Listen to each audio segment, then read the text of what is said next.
जय गुरुदेव। अ, मैं आज कुछ बातें साझा करना चाहती हूँ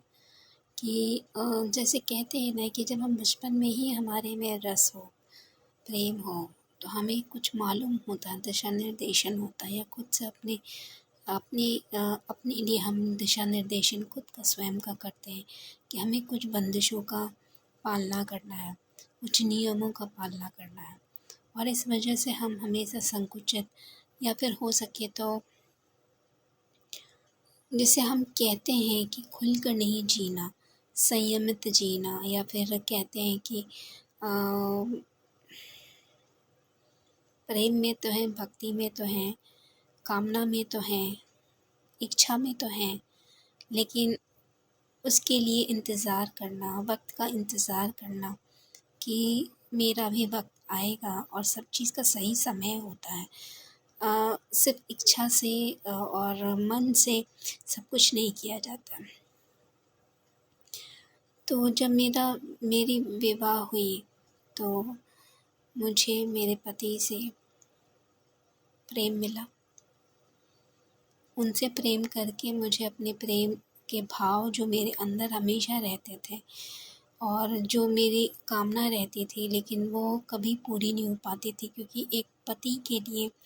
एक महिला के तौर पर, एक स्त्री के तौर पर, पत्नी के तौर पर, एक पति पत्नी का रिश्ता के तौर पर मैं खुद को बंधी सी मानती थी। अब जब ऐसा हुआ कि मुझे पति जैसा ही प्रेम भी मिला गुरु रूप में, तो मुझे नहीं मालूम था कि ये दो अलग बातें हैं। लेकिन इतना ज़रूर है कि पति जैसा ही स्वरूप प्रेम का है और प्रेम का स्वरूप भी पति जैसा ही है,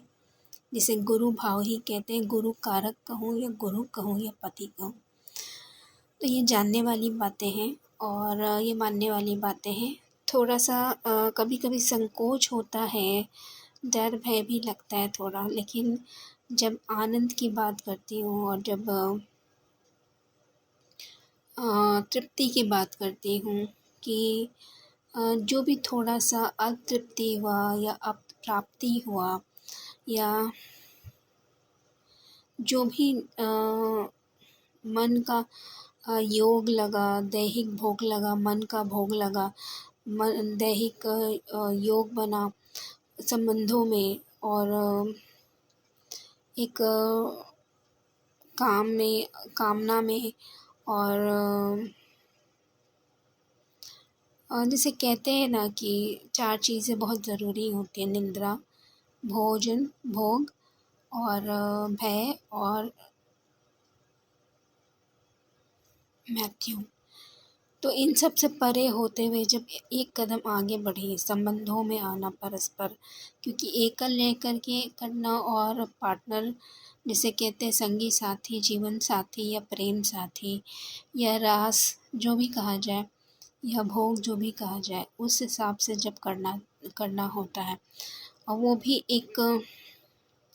किसी मतलब बहुत ही उपलब्धि प्राप्त, बहुत ही उच्च कोटि के लोगों के साथ जो महारत हासिल किए हुए हों, जिनकी महत्ता बहुत हो, ना सिर्फ विज्ञान में, साइंस एंड टेक्नोलॉजी में, बल्कि धर्म में भी, कर्म में भी, पुरुषार्थ में भी, जीवन में भी, समाज में भी। तो लगता है कि क्या मेरा इतना सौभाग्य रहा है कि मुझको ये प्राप्ति होनी थी, यह कैसे संभव हुआ? एक सवाल खड़ा हो जाता है। जय गुरुदेव।